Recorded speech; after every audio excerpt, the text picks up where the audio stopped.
เสาร์นี้ว้ามะมึงพริกขี้หนูสวนนะคะนี่ค่ะไอ้ต้นที่ขุดใส่กระถางไว้ตอนที่ฝนตกกระหน่ำคักๆอะนะคะย้านเพิ่นลงน้ำก็เลย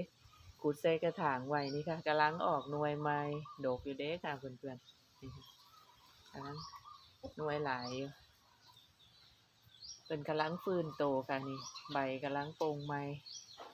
รอดตายจากพายุได้แล้วมั้งคะนี่กำลังงอกใบใหม่เนาะค่ะ